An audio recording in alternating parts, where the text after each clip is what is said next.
Dia hidup pada era transisi, ketika runtuhnya kerajaan Majapahit dan bangkitnya pengaruh Islam di Nusantara.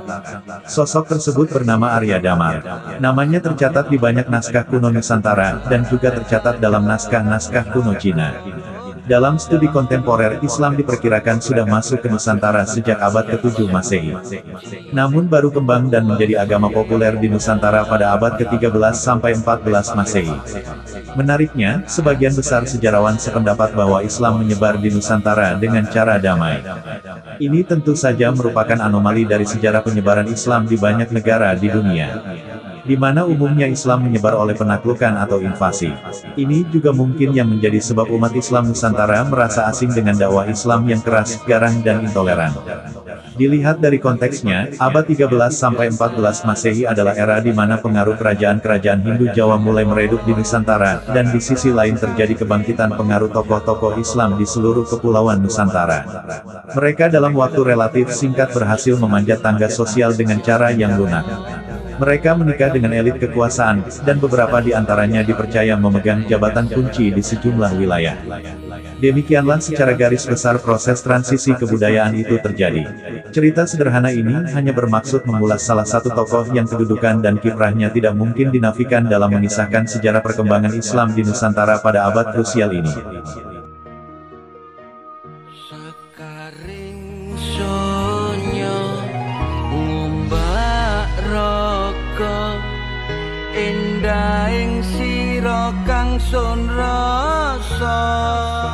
Bila dicermati, pengaruh Islam yang hadir pada era ini memang memiliki metode penyebaran yang agak berbeda dengan sebelumnya.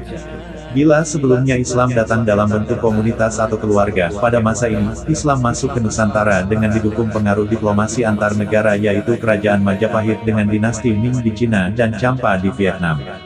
Agus Sunyoto dalam Atlas Wali Songo mengatakan, bahwa pengaruh Islam dari Cina menguat sangat pesat ketika ekspedisi laut terkenal dinasti Ming yang dipimpin oleh Laksamana Cheng Ho menandatangi Nusantara pada tahun 1405 Masehi. Ekspedisi ini secara tidak langsung menandai dimulainya proses pembangunan instalasi formal kekuasaan bangsa Cina di Nusantara. Maka tidak mengherankan bila para keturunan Cina yang kebetulan juga Muslim, bisa dengan cepat memanjat tangga sosial hingga menduduki posisi penting.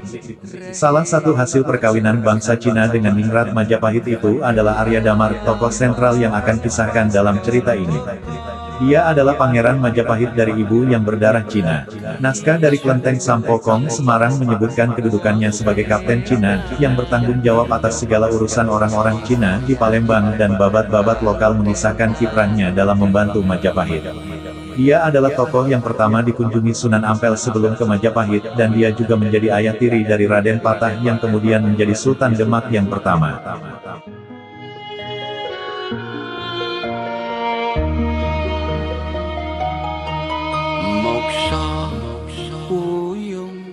Prof.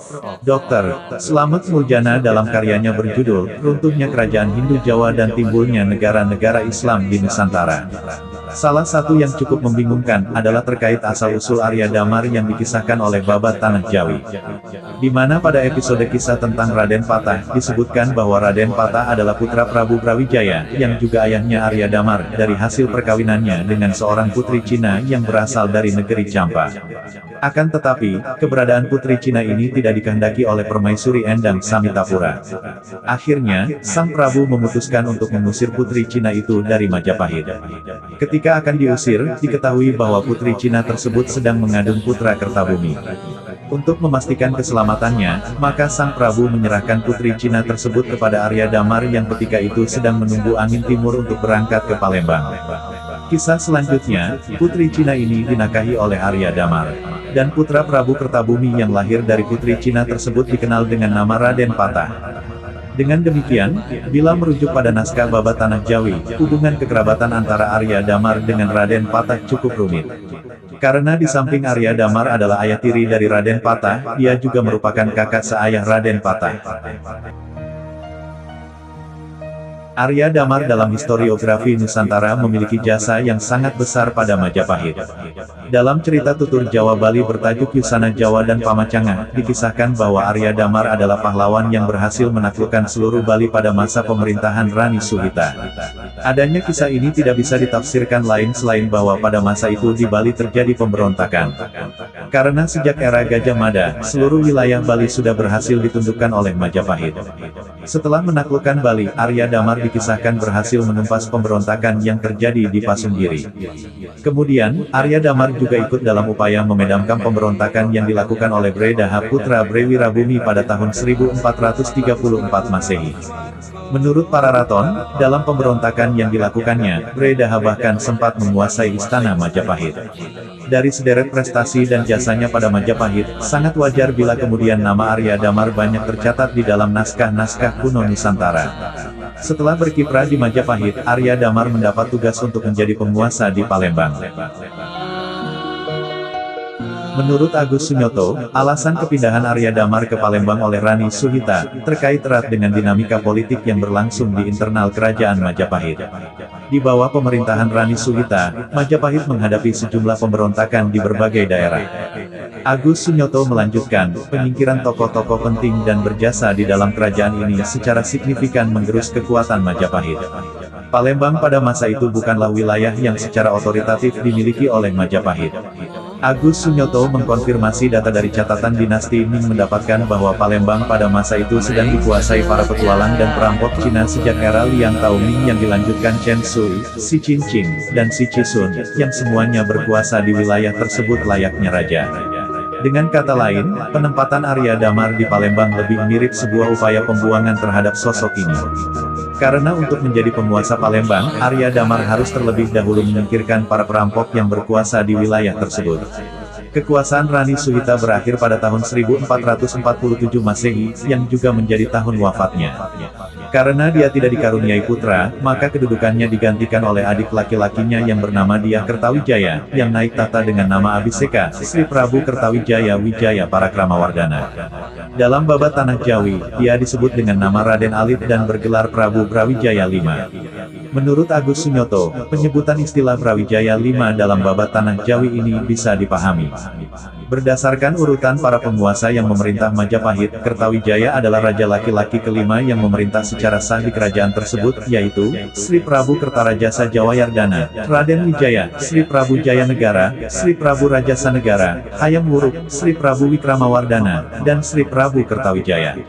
Bila dibandingkan dengan para pendahulunya, Brawijaya V tercatat sebagai Raja Majapahit yang paling besar menaruh perhatian pada perkembangan agama Islam. Perhatian yang besar dari seorang Maharaja Majapahit pada agama Islam, merupakan faktor determinan yang menyebabkan Islam menyebar dengan luar biasa cepat di Nusantara. Berbeda dengan era-era sebelumnya, di mana Islam menyebar secara kultural tanpa dukungan politik dari pemerintah. Pada era pemerintahan Brawijaya V, kaum muslimin tidak hanya memperoleh ruang dakwah yang luas, tapi juga diperkenankan mengisi sejumlah jabatan penting di pemerintahan. Sebagian mereka yang mendapat posisi penting pada era ini, adalah orang-orang berdarah biru atau kerabat dan keturunan Raja-Raja Majapahit. Sehingga tak ayal tokoh-tokoh Islam pada era ini tidak hanya memiliki pengaruh secara sosial budaya, tapi juga secara politik. Pada masa inilah dakwah damai Islam memasuki era keemasannya di Nusantara. Sorot sira kang pinunjul, duh Gusti Maha Mukti, Sun suwiji mring sejati.